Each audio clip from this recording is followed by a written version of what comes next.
everyone fine. ಬ್ಯಾಂಕ್ನಲ್ಲಿ FD ಹಣ ಇಟ್ಟಿರುವಂತಹ ಜನರೇ ಈ ಸ್ಟೋರಿ ನೋಡಿ. ಇದು ಬೇಲಿನ ಎದ್ದು ಹೊಲ ಮೈದಂಥ ಸ್ಟೋರಿ. ಯಾರಾದರೂ ಎಫ್ಡಿ ಇಟ್ಟಿದ್ದೀರಾ ಅಥವಾ ಇಡೋರಿದ್ದೀರಾ ಬ್ಯಾಂಕ್ನಲ್ಲಿ? ತಪ್ಪದೆ ಕಣ್ಮಿಟ್ಕಿಸದೆ ಸ್ವಲ್ಪ ಗಮನ ಕೊಟ್ಟು ಕೇಳಿ. ಭಾಳ ಇಂಪಾರ್ಟೆಂಟ್ ಇದೆ ಇದು. ನಿಮ್ಮ ಹಣನೂ ಹಿಂಗೆ ಆಗ್ಬೋದು, ಹೇಳೋಕ್ಕಾಗಲ್ಲ. ಬೆವ್ರು ಹರಿಸಿ ದುಡಿದಿರ್ತೀರಿ, ಏನೋ ಮಗನ ಮದುವೆ ಮನೆ ಕಟ್ಟಬೇಕಂತ ಅಂದ್ಕೊಂಡಿರ್ತೀರಿ.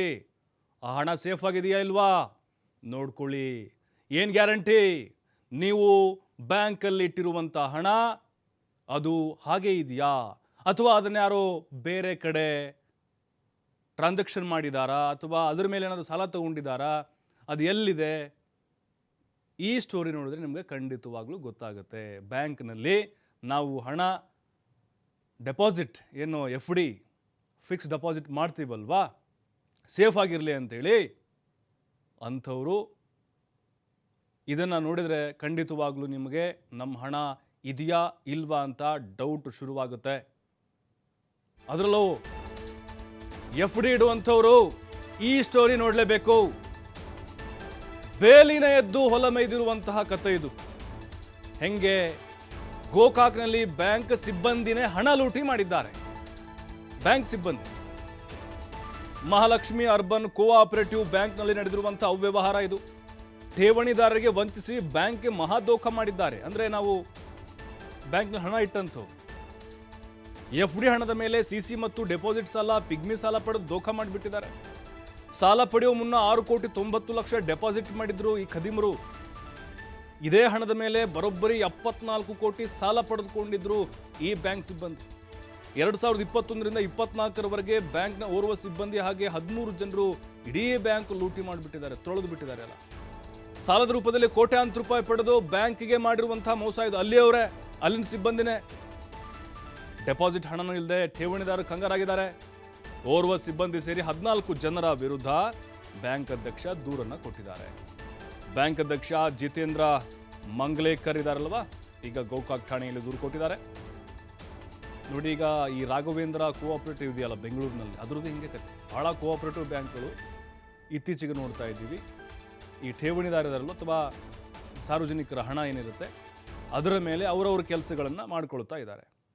ನೋಡಿ ಪಾಪ, ಎಲ್ಲ ವಯಸ್ಸಾದಂಥವ್ರೆ, ಎಲ್ಲ ತಮ್ಮ ರಿಟೈರ್ಮೆಂಟ್ ಹಣ, ತಾವು ಸರ್ಕಾರಿ ಕೆಲಸ ಅಥವಾ ರೈತರಿರ್ಬೋದು, ಮಧ್ಯಮ ವರ್ಗದರಿರ್ಬೋದು, ಕಾರ್ಮಿಕರಿರ್ಬೋದು, ಅಥವಾ ನಮ್ಮ ಮುಂದಿನ ಭವಿಷ್ಯಕ್ಕೆ ಅನುಕೂಲ ಆಗುತ್ತೆ, ನಮ್ಗೆ ಯಾವಾಗ ಬೇಕಾದರೂ ಕೂಡ ಅದನ್ನ ತೆಗೆಸ್ಕೊಳ್ಬೋದು, ಒಂದು ಸ್ವಲ್ಪ ಬಡ್ಡಿ ಆದರೂ ಆಗುತ್ತೆ ಅಂಥೇಳಿ, ಸ್ವಲ್ಪ ಎಕ್ಸ್ಟ್ರಾ ಅಮೌಂಟ್ ಬರುತ್ತೆ ಅಂಥೇಳಿ, ಸೇಫ್ ಆಗಿರುತ್ತೆ, ಅದೊಂದು ಮೇನ್ ಉದ್ದೇಶ. ಆದರೆ ಇಲ್ಲಿ ನೋಡಿದ್ರೆ ಆ ಬ್ಯಾಂಕ್ ಸಿಬ್ಬಂದಿ ಕಳ್ಳಾಟ ಆಡಿದ್ದಾರೆ. ಮಹಾಲಕ್ಷ್ಮಿ ಅರ್ಬನ್ ಕೋಆಪರೇಟಿವ್ ಬ್ಯಾಂಕ್ ಇದು. ಯಾರಾದರೂ ಗೋಕಾಕ್ನವರಿದ್ದರೆ ಇದು ನೋಡಿ, ಇದು ಬೇರೆ ಬೇರೆ ಕಡೆನೂ ಇದರ ಬ್ರಾಂಚ್ಗಳಿದಾವಂತೆ. ಹಣವನ್ನು ನೀವು ಅಲ್ಲಿ ಡೆಪಾಸಿಟ್ ಮಾಡುವಾಗ ಅಥವಾ ಫಿಕ್ಸ್ ಅಮೌಂಟ್ ಅಂದರೆ ಎಫ್ ಡಿ ಇಡುವಾಗ ಭಾಳ ಜಾಗೃತರಾಗಿರಬೇಕು. ಎಡೋಕ್ಕೂ ಹೋಗ್ಬೇಡಿ, ಅತ್ಲಾಗೆ ರಾಷ್ಟ್ರೀಕೃತ ಬ್ಯಾಂಕ್ಗಳ ಕಡೆ ಗಮನ ಕೊಡಿ. ಇಲ್ಲೇನಾಗಿದೆ ಅಂತ ಹೇಳಿದ್ರೆ, ಅಲ್ಲಿ ಹಣ ಏನು ಠೇವಣಿದಾರರು ಇಟ್ಟಿದ್ರು 6,90,00,000 ಅದನ್ನು ಡೆಪಾಸಿಟ್ ಮಾಡ್ತಾರೆ ಇವರು. ಇದೇ ಹಣದ ಮೇಲೆ 74 ಕೋಟಿ ಸಾಲ ಪಡೆದುಕೊಂಡಿರ್ತಾರೆ. ಈ 6,90,00,000 ಹಣ ಇದು ಜನರದ್ದು, ಸಾರ್ವಜನಿಕರದ್ದು. ಈಗ ಈ ಕೋಆಪರೇಟಿವ್ ಬ್ಯಾಂಕ್ ಏನಿದ್ದಾವೆ, ದೊಡ್ಡ ದೊಡ್ಡ ಬ್ಯಾಂಕ್ಗಳಿಂದ RBIನಿಂದ ಸಾಲವನ್ನು ಪಡೆದುಕೊಳ್ತವೆ. ಸಾಲ ಪಡೆದುಕೊಳ್ಬೇಕು ಅಂತ ಹೇಳಿದ್ರೆ ಇವರಲ್ಲಿ ಡೆಪಾಸಿಟ್ ಮಾಡಬೇಕಾಗತ್ತೆ. ಈ ಹಣ ಎಲ್ಲ ಹೋಗಿ ಅಲ್ಲಿ ಡೆಪಾಸಿಟ್ ಮಾಡಿದರು. ಅದೇ ಹಣದ ಮೇಲೆ 74 ಕೋಟಿ ಸಾಲ, ಅದನ್ನೆಲ್ಲ ಹಂಚ್ಕೊಂಡ್ಬಿಟ್ಟಿದ್ದಾರೆ. 2021ರಿಂದ 24ರವರೆಗೆ ನೋಡಿ, 3 ವರ್ಷ ಇವರು ಕಳ್ಳಾಟ ಆಡಿರೋದು.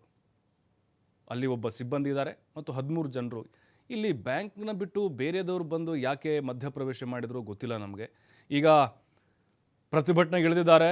ನೊಂದಂಥವ್ರು, ಹಣ ಕಳೆದುಕೊಂಡಂಥವ್ರು, ನಮಗೆ ನಮ್ಮ ಹಣ ಕೊಡಬೇಕು, ಯಾವ ಬಡ್ಡಿನೂ ಬೇಡ, ಏನು ಬೇಡ, ನಾವು ಎಷ್ಟು ಅಸಲು ಕಟ್ಟಿದ್ವೋ, ಎಷ್ಟು ನಾವು ಡೆಪಾಸಿಟ್ ಮಾಡಿದ್ವೋ ಅಷ್ಟು ಕೊಟ್ಟರೆ ಸಾಕು ನಮಗೆ ಅಂತ ಹೇಳಿ ಈಗ ಬ್ಯಾಂಕ್ನ ಮುಂದೆ ಬಂದು ಗೋಳಾಡ್ತಾ ಇದ್ದಾರೆ.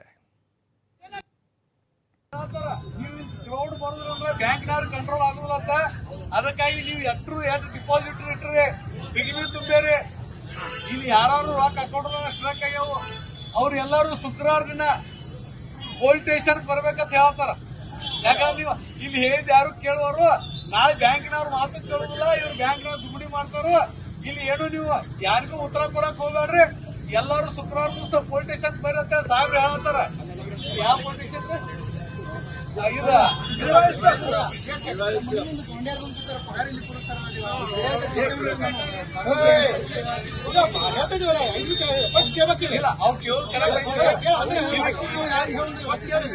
ಬರ್ತಾವ್ರಿ.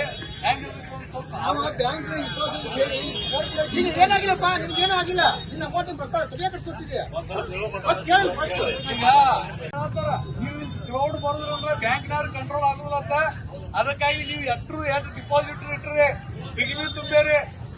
ಇಲ್ಲಿ ಯಾರು ರೊಕ್ಕ ಅಕೌಂಟ್ ಸ್ಟ್ರಕ್ ಆಗ್ಯಾವ, ಅವ್ರು ಎಲ್ಲರೂ ಶುಕ್ರವಾರ ದಿನ ಪೊಲೀಸ್ ಸ್ಟೇಷನ್ ಬರ್ಬೇಕಂತ ಹೇಳ್ತಾರ. ಯಾಕಂದ್ರೆ ನೀವು ಇಲ್ಲಿ ಹೇಳಿದ ಯಾರು ಕೇಳುವರು, ನಾಳೆ ಬ್ಯಾಂಕಿನವ್ರು ಮಾತು ಕೇಳುದಿಲ್ಲ, ಇವ್ರು ಬ್ಯಾಂಕ್ನವ್ರು ದುಗುಡಿ ಮಾಡ್ತಾರ. ಇಲ್ಲಿ ಏನು ನೀವು ಯಾರಿಗೂ ಉತ್ತರ ಕೊಡಕ್ ಹೋಗ್ಬೇಡ್ರಿ, ಎಲ್ಲರೂ ಶುಕ್ರವಾರ ದಿವಸ ಪೊಲೀಸ್ ಸ್ಟೇಷನ್ ಬರುತ್ತೆ ಸಾಹೇಬ್ರು ಹೇಳ್ತಾರ. ಯಾವ ಪೊಲೀಸ್ ಸ್ಟೇಷನ್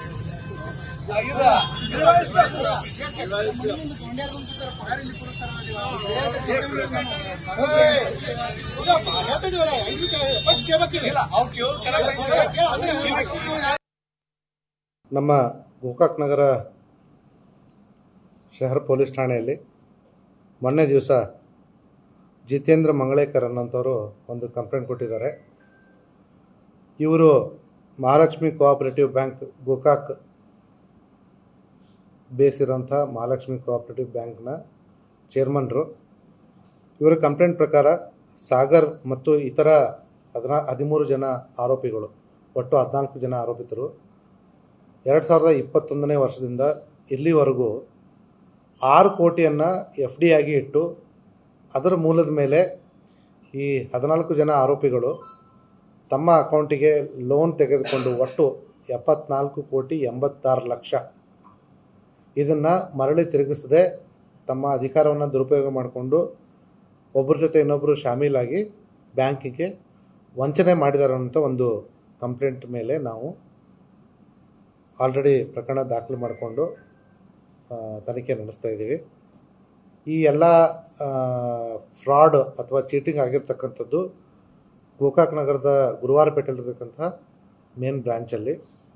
ಇದರಲ್ಲಿ ಮತ್ತೊಬ್ಬ ಆರೋಪಿ ವಿಶ್ವನಾಥನ್ ಅಂತವನು ಅದೇ ಬ್ರ್ಯಾಂಚಿನ ಮ್ಯಾನೇಜರ್ ಕೂಡ ಆಗಿದ್ದ. ಸೊ ಮೇಲ್ನೋಟಕ್ಕೆ ಅಲ್ಲಿರ್ತಕ್ಕಂಥ ಮ್ಯಾನೇಜರು, ಪ್ಯೂನು ಮತ್ತು ಇತರೆ ಕ್ಲರ್ಕ್ಗಳು ಎಲ್ಲರೂ ಸೇರಿಸಿ ವ್ಯವಸ್ಥಿತವಾಗಿ ಒಂದು ಸಂಚನ್ನು ರೂಪಿಸಿ ಸುಮಾರು 74,86,00,000 ಸಾಲವನ್ನು ತೆಗೆದುಕೊಂಡು ಇವರಿಗೆ ಮೋಸ ಮಾಡಿರ್ತಕ್ಕಂಥದ್ದು ಮೇಲ್ನೋಟಕ್ಕೆ ಕಂಡು ಬರ್ತಾ ಇದೆ. ಆದರೆ ಬ್ಯಾಂಕ್ನವರು ಕಳೆದ ಏಪ್ರಿಲ್ನಲ್ಲಿಯೇ ಈ ಮಾಹಿತಿ ಗೊತ್ತಾಗಿದ್ದರೂ ಕೂಡ ಅವರು ಪೊಲೀಸರ ಗಮನಕ್ಕೆ ತರದೆ ತಾವೇ ಹ್ಯಾಂಡಲ್ ಮಾಡಲಿಕ್ಕೆ ಪ್ರಯತ್ನ ಮಾಡಿದ್ರು. ಅದು ಅವರಿಗೆ ಬಿಟ್ಟಿರ್ತಕ್ಕಂಥದ್ದು. ಆದರೆ ಯಾವಾಗ ಈ 14 ಆರೋಪಿಗಳು ಅವ್ರ ಕೈಗೆ ಸಿಗಲಿಲ್ವೋ ಆವಾಗ ಬಂದು ಕಂಪ್ಲೇಂಟ್ ಕೊಟ್ಟಿದ್ದಾರೆ. ಈಗಾಗಲೇ ನಾವು 3 ತಂಡಗಳನ್ನ ನಾವು ರಚಿಸಿದ್ದೀವಿ. ಒಂದು DSP ಗೋಕಾಕ್ರವ್ರ ನೇತೃತ್ವದಲ್ಲಿ, ಇನ್ನೊಂದು ಮೂಡಲಗಿ ಇನ್ಸ್ಪೆಕ್ಟರ್ ನೇತೃತ್ವದಲ್ಲಿ, ಮತ್ತು ಮತ್ತೊಂದು PSI ಗೋಕಾಕ್ ಅವರ ನೇತೃತ್ವದಲ್ಲಿ ಆರೋಪಿಗಳನ್ನ ಪತ್ತೆ ಹಚ್ಚಲಿಕ್ಕೆ ನಾವು ಎಲ್ಲ ಪ್ರಯತ್ನ ಮಾಡ್ತಾಯಿದ್ವಿ. ಅದಕ್ಕಿಂತ ಮುಖ್ಯವಾಗಿ ಒಂದು ಟೀಮು ನಮ್ಮದು ಈ ಆರೋಪಿಗಳು ಎಲ್ಲೆಲ್ಲಿ ಈ ದುಡ್ಡನ್ನು ಉಪಯೋಗಿಸ್ಕೊಂಡು ಎಲ್ಲೆಲ್ಲಿ ಆಸ್ತಿಯನ್ನು ಮಾಡಿದ್ದಾರೆ